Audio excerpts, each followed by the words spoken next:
Strange thing about voyages, mateys.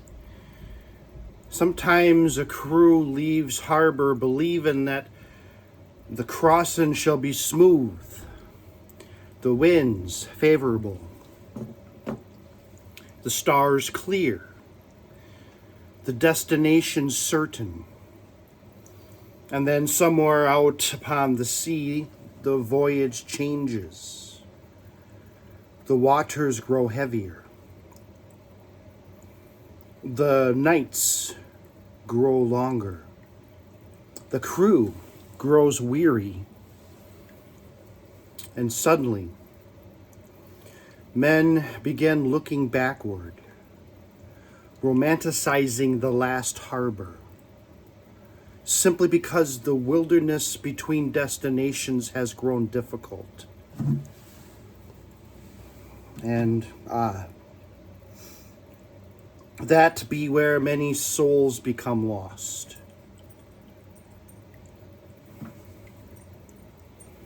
There be a strange thing about fire, mateys. Most men believe a fire dies all at once. But that be not how it happens.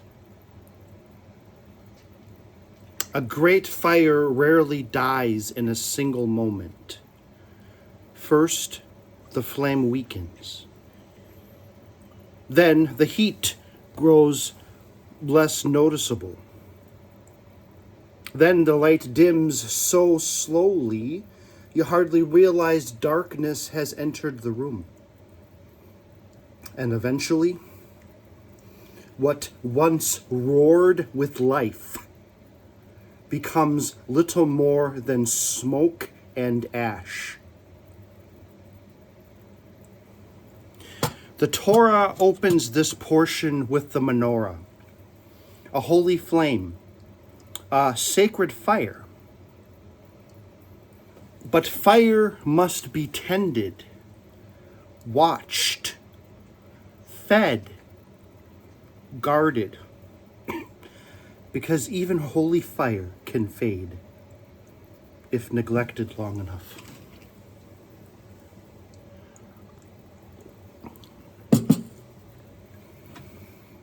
And so can men. This week we sail into the wilderness, into exhaustion, into complaining, into distorted memory, into souls that forgot slavery and began romanticizing the chains that once bound them. And perhaps worst of all, we sail into the terrifying moment where freedom itself begins feeling frightening.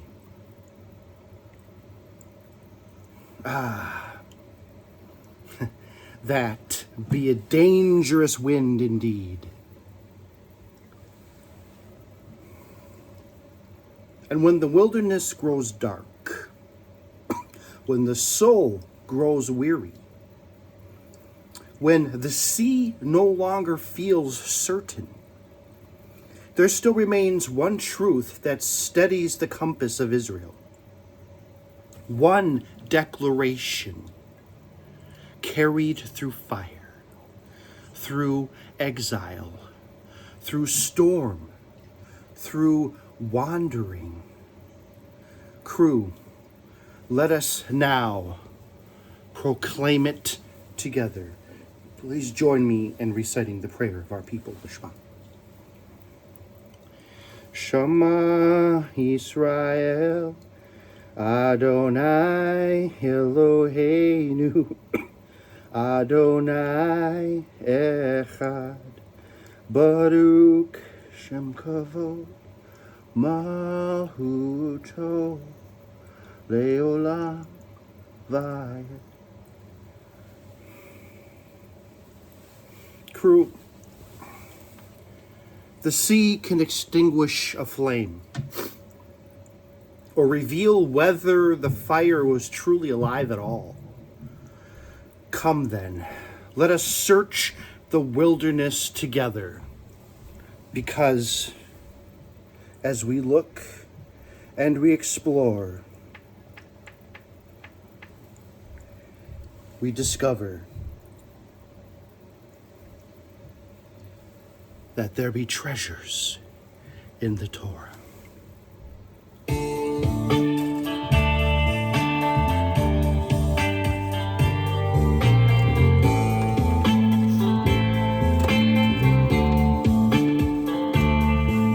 From names once hidden, roots we reclaim. From scattered sparks, we learn our name. Through longest night, the call remains the same. Echo truth, no time restrained. Treasures in the Torah, long proclaimed. Ancient truth becomes eternal flame. By the Torah's light, we chart our way through darkest night to break of day. Across the seas where exiles roam, the written word becomes our home. What once was hidden now is shown, guiding us where truth has grown. From generations, voice in flame, we rise to walk the path again. Avast me hearties, welcome to Treasures in the Torah. Welcome aboard.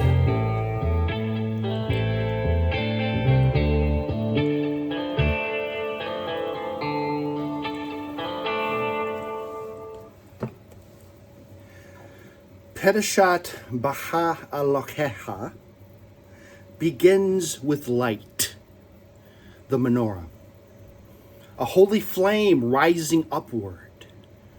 The Torah says, when you kindle the lamps towards the face of the menorah, shall the 7 lamps cast light. Numbers 8:2. Not merely illumination, but direction.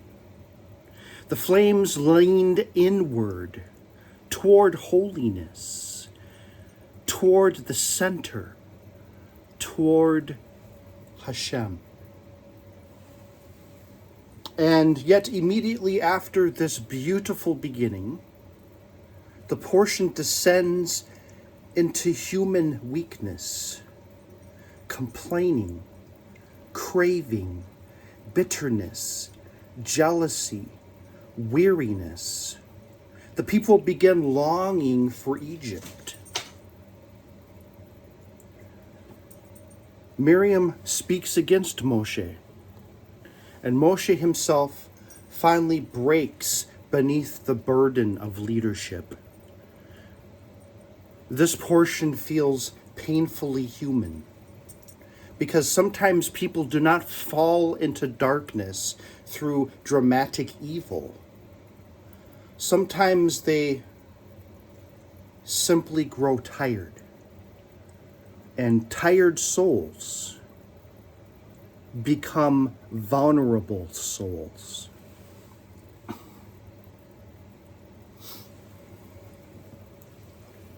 The people begin crying out to Egypt. Listen carefully to what they say. We remember the fish that we ate in Egypt free of charge, the cucumbers, the melons, the leeks, the onions, and the garlic. Numbers 11:5. Free of charge? Free? They were slaves.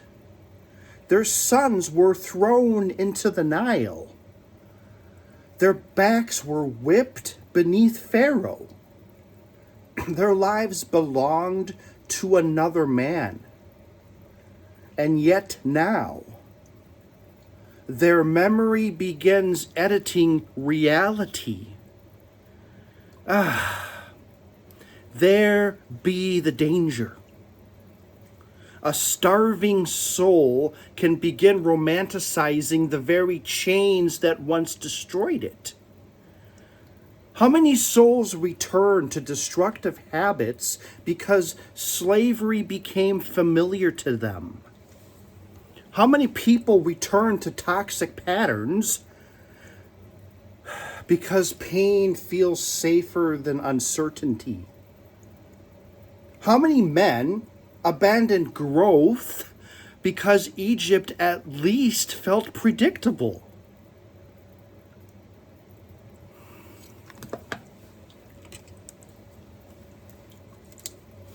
Bondage often disguises itself as comfort.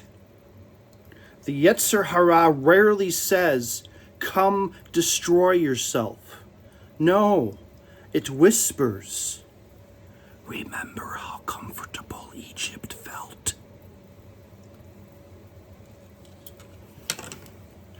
But slavery always charges interest eventually.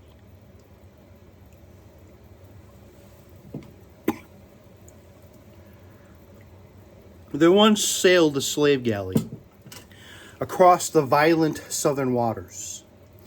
Below deck, men sat chained to great wooden benches. They were chained to these benches. Row after row, iron upon ankles, iron upon wrists. They rowed until their hands bled, slept beside sickness, and lived through the lash of cruel overseers. Most had long since forgotten what freedom even felt like. Some no longer believed freedom existed at all. Then,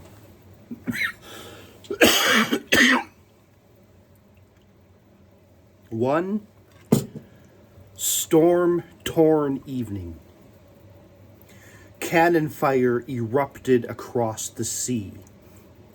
A black-sailed privateer descended upon the galley like judgment itself. The battle was fierce. Wood shattered. Men screamed. The sea burned with flame and smoke. And when the fighting ended, the chains were broken.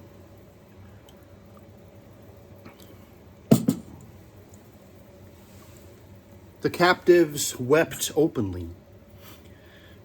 Some kissed the deck. Others fell to their knees, thanking Hashem. A few simply stared silently at their own wrists, unable to believe the iron was truly gone. They had gotten so used to having bondage on their wrists. There was an indentation on their wrists for where the cuff used to be. So they would find themselves rubbing their wrist in disbelief. And the mark of their freedom, and the mark of their slavery, indented into their very skin. So a few simply stared silently at their own wrists, unable to believe that the iron was truly gone. The pirate captain offered them a choice: remain here and perish with the wreck, or join the crew and sail westward into the new world. Every man accepted his offer. At first, their joy overflowed. They sang while repairing sails, laughed while scrubbing the decks, marveled at eating freely beside men who were no longer masters over them. But as the months passed, the voyage became difficult. Storms battered the ship. Food grew scarce. Night watches became exhausting. The discipline aboard ship remained strict, and freedom itself demanded responsibility. Now they had to choose: work, think, endure, navigate, and slowly, alas, the complaining began. Some muttered, "At least the galley fed us regularly."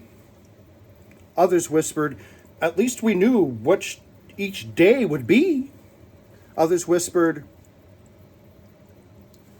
seemed like our life was simpler then, even though we were whipped and scourged every day.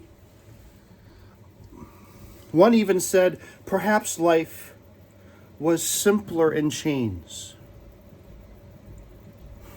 The old quartermaster overheard them one night while adjusting the compass besides the lantern, and his face darkened with grief. He turned slowly toward the crew and said, "Ye fools, you do not miss slavery. You miss the burden of choice being taken away from you. You see, a chained man not need to choose his course, but a free sailor must learn how to steer. A chained man has no control over his destiny. He is told what to do on a daily basis.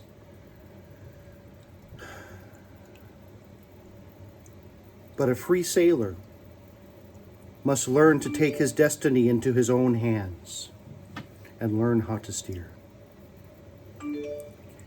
And suddenly the crew understood. The sea had not made them slaves again. Freedom itself had frightened them. Crew, freedom itself, the concept of freedom, terrified them like none other. They got to the point that they would rather face the lash than to live in freedom. Many souls romanticize Egypt not because bondage was good, but because freedom demands growth.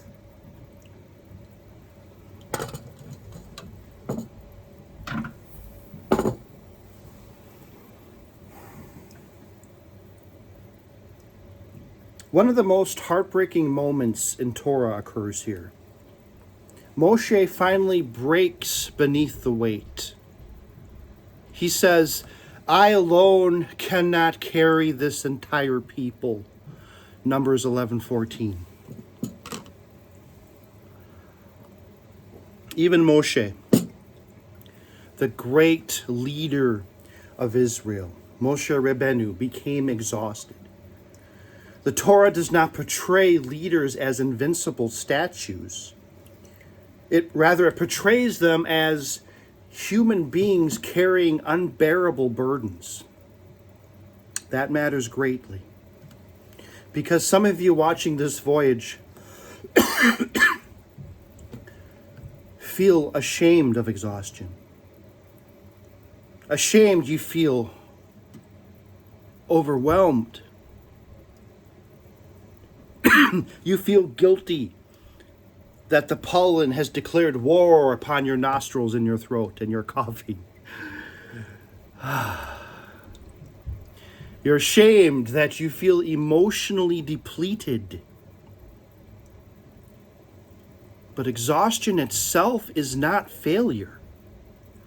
Sometimes exhaustion simply means that you have been carrying too much weight for too long without relief. Even the menorah required tending. Even the holy fire required oil.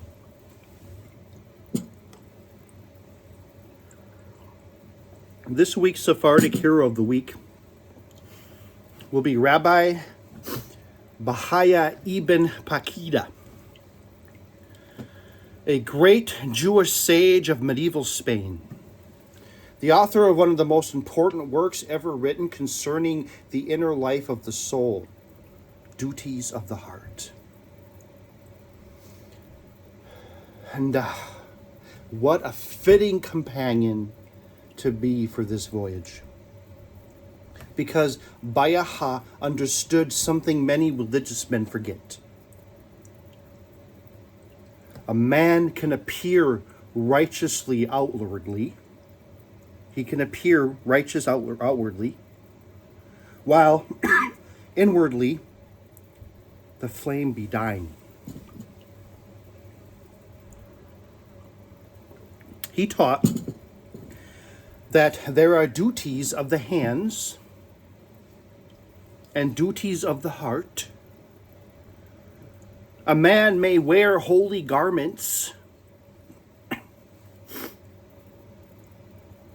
speak holy words, perform holy rituals, and yet secretly drift far from gratitude, humility, sincerity, and trust in Hashem. Baya warned against spiritual emptiness hidden beneath religious appearance. And that does not sound exactly like the wilderness generation. A people surrounded by miracles, yet consumed by complaining, fed by heaven itself, yet still longing for Egypt. The menorah required continual tending, not because the fire was worthless,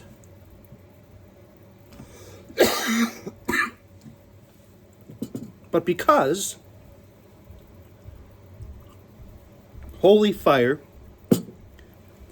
always requires care. So too the human soul. Baya ibn Pakuda taught that the greatest battles are often invisible. Not battles of swords, but battles against bitterness, against forgetfulness, against the slow dimming of gratitude. Crew, many souls do not collapse in a single storm. They simply stop tending the flame. And that is how darkness quietly enters the ship.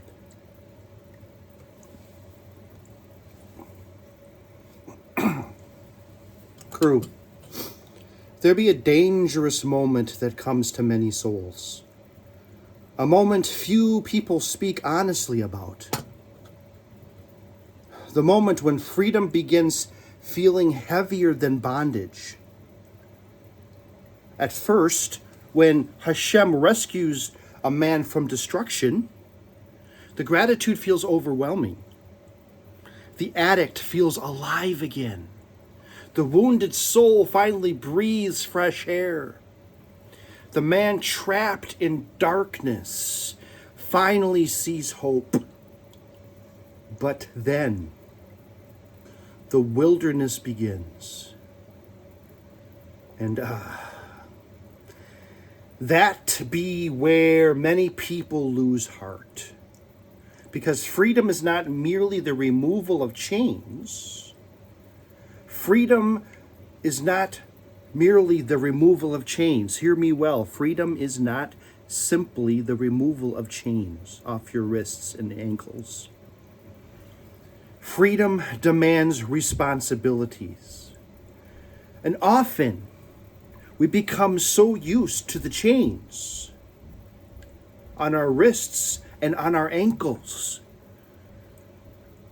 that we have to learn to walk again without the chains. We have been used to have limited movement, only doing what we're told, stepping really close together, not able to spread our legs apart, to have a good stride in our walking.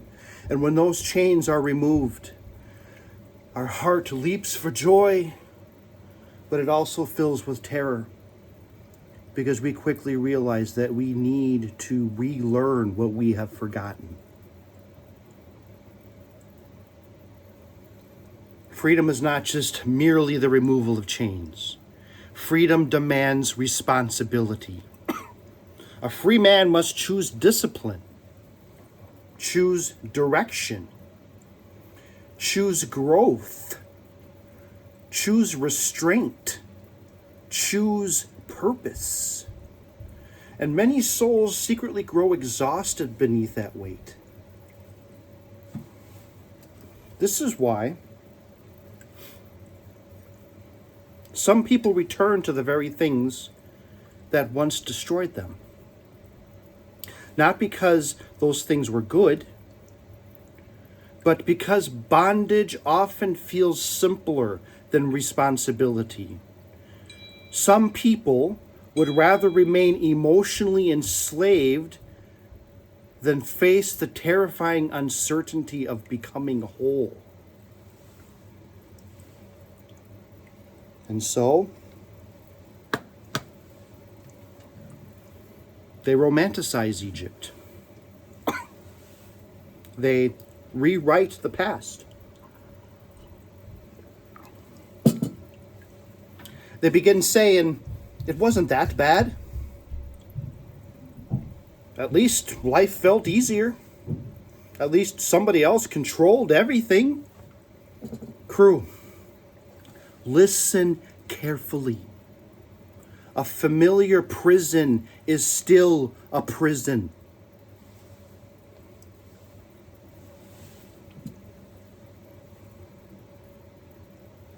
Some people sabotage healing because suffering became part of their identity. Some sabotage peace because chaos feels normal. Some sabotage relationships because distrust feels safer than vulnerability. Some even sabotage their own spiritual growth because wandering in darkness feels easier than standing accountable before the light of Hashem.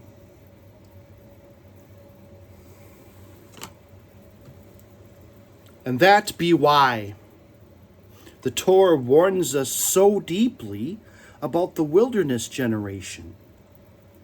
Because they witnessed miracles. They were there at Sinai. They heard the voice of Hashem. Yet still longed for chains.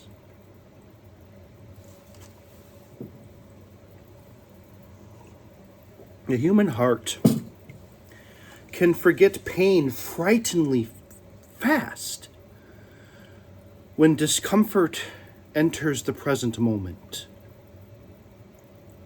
This is why gratitude must be tended to like the menorah itself. Daily, intentionally, because complaining slowly extinguishes the soul. And crew, hear me clearly on this. Exhaustion is not evil. Even Moshe became weary. Even righteous souls grew tired. And again, even Moshe Rabbeinu became tired, became weary. The danger is not exhaustion itself, because even the righteous souls grow tired. The danger comes when exhaustion begins rewriting truth. When weariness convinces you that Egypt was better than freedom. Some of you watching this voyage are standing in that exact wilderness now. You are free, but yet you're frightened. Healing, but exhausted. Changing, but uncertain. And part of you quietly wonders whether it would be easier to return to the old chains. Do not trust the voice that romanticizes bondage. Egypt always promises comfort while hiding the whip behind its back. The wilderness is uncomfortable because it is transforming you. A slave survives day by day, but a free soul must learn how to walk with Hashem day by day. And that journey takes time. So tend the flame, crew. Even if all that remains today be a single ember, because a dim flame is not the same as a dead flame.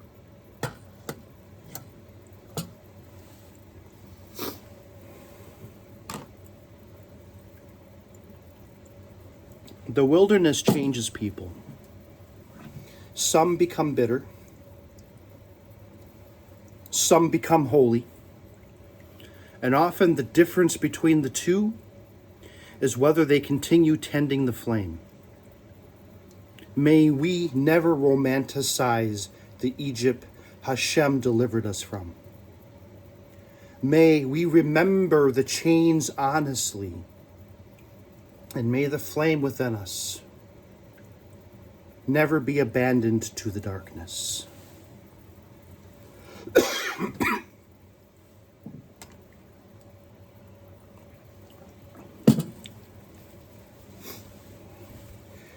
Yivarecha Adonai v'yisomerecha, Ya'er Adonai panav alecha v'yihunecha, Yesu Adonai panav alecha v'yasem lecha shalom. May Hashem bless you and protect you. May Hashem shine his face upon you, be gracious unto you. May Hashem lift his face towards you and grant you shalom. May the Holy One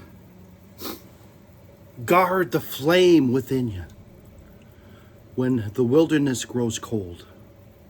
May you never mistake bondage for peace.